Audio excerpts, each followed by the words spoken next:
ಅದೇ ಇನ್ನೊಂದು ಮೇನ್ ಏನ್ ಬರ್ತಾನೆ ಹಾಸ್ಟೆಲ್ದ ಮನ್ಯಾಗ 8 ವರ್ಷ ಸಾಕಿರ್ತಾರೆ. ಮನ್ಯಾಗ ತಿಂದು ಇರ್ತೈತಿ, ಮನೆ ಬಿಟ್ಟು ಎಲ್ಲ ಹೋಗಿರಲ್ಲ. ಇಲ್ಲ ಮನೆ ಅಂತೇವ ನಾ ದೋಸ್ತರನ್ನ ಗಳಿಸಿರ್ತೀವಿ. ಹೌದಾ, ಅದನ್ನ ಬಿಟ್ಟು ಬರ್ತೀವಿ. ಅದಿದ್ದಾವ ದೋಸ್ತರನ್ನ ಬಿಟ್ಟು ಬರ್ತೀವಿ. ಬ್ಯಾರೆ ಊರಿಗೆ ಬರ್ತೀವ, ಯಾರ ಪರಿಚಯ ಇಲ್ಲ ಏನಿಲ್ಲ. ಆದ್ರೆ ಇಲ್ಲಿ ಬಂದ ಮ್ಯಾಗ ಸೂಟಿ ಬರ್ತಾವ. ಮನೆಗೆ ಹೋಗುದು ಬಿಟ್ಟು ಏನೇ ಇಲ್ಲಿ ಇರ್ತೀವಲ್ಲ ಆದ ಹಾಸ್ಟೆಲ್ ಕರೆಯೋದು. ಎದಕ್ಕಳು ಅಲ್ಲಿ ಮನ್ಯಾರ ಬಿಟ್ಟು ಇರೋದು ಕಲ್ತಿರ್ತೀವಿ. ಮನ್ಯಾರ ಇಲ್ಲಂದ್ರು ಮನ್ಯಾರ ಜೊತೆ ದೋಸ್ತರ ಇರ್ತಾರೆ. ಹೌದಾ, ನಿಂಗ್ ಈಗ ನೋಡ ಎಲ್ಲಾರು ಒಂದ್ಸಲ ಒಂದು ಫಂಕ್ಷನ್ ಬರತ್ತೀರಿ. ನನ್ ಕಡೆ ಒಂದ್ ಹಂಗಿಪ್ಪ, ನಮ್ ಕಡೆಗೆ ಹಂಗಿನ ತಗೊಂಡಿರ್ತೀರಿ.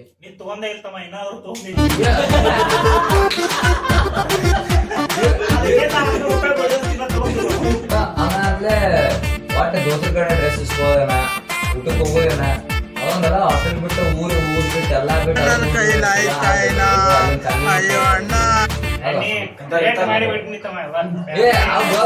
ಫ್ಯಾಮಿಲಿ ಬೇರೆ.